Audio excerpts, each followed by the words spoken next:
Ang mga rakon ay mga katamtamang laki ng mammal na kilala sa kanilang natatanging hitsura at pag-uugali.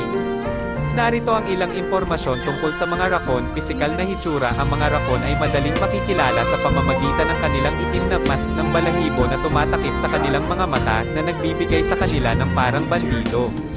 Ang mga ito ay may siksik, kulay abo na balahibo, maraming palumpong na buntot na may salit-salit na mga singsing ng maitim at magaan na balahibo at magaling na mga paa sa harap na kahawig ng mga kamay ng tao. Habitat. Ang mga rakon ay lubos na madaling ibagay na mga nilalang na matatagpuan pangunahin sa North at Central America. Naninirahan sila sa iba't ibang kapaligiran kabilang ang mga kagubatan, mga urban na lugar, basang lupa at mga suburban na kapitbahayan. Nocturnal behavior. Ang mga rakon ay pangunahing mga hayop sa gabi na nangangahulugang sila ay pinakaaktibo sa gabi. Mayroon silang mahusay na pangitain sa gabi at isang matalas na pakiramdam ng amoy na tumutulong sa kanila na mahanap ang pagkain sa dilim.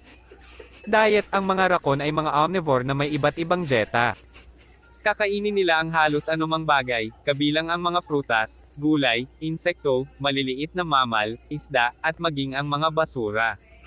Ang kakayahang umangkop na ito ay nag-ambag sa kanilang tagumpay sa mga urban na lugar. Social behavior. Habang ang mga rakon ay karaniwang nag-iisa na mga hayop, maaari silang maging sosyal pagdating sa pag-aasawa at pagpapalaki ng mga bata.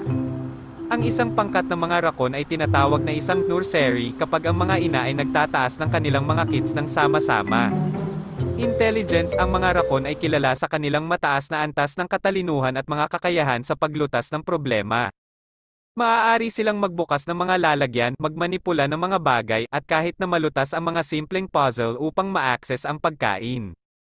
Haba ng buhay. Sa ligaw, ang mga rakon ay karaniwang nabubuhay ng humigit kumulang 2 hanggang 3 taong gulang dahil sa iba't ibang panganib kabilang ang mga mandaragit at aksidente. Gayunpaman, sa pagkabihag, maaari silang mabuhay ng mas mahaba kung minsan hanggang 20 taon. Komunikasyon. Ang mga rakon ay nakikipag-usap sa isa't isa gamit ang kombinasyon ng mga vocalization, body language, at scent marking. Kasama sa kanilang mga vocalization ang purring, chittering, at ungol na tunog.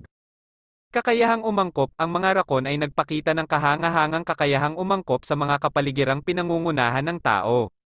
Sila ay madalas na itinuturing na mga peste sa mga urban na lugar dahil maaari nilang salakayin ang mga basurahan at maging sanhi ng pinsala sa ari-arian.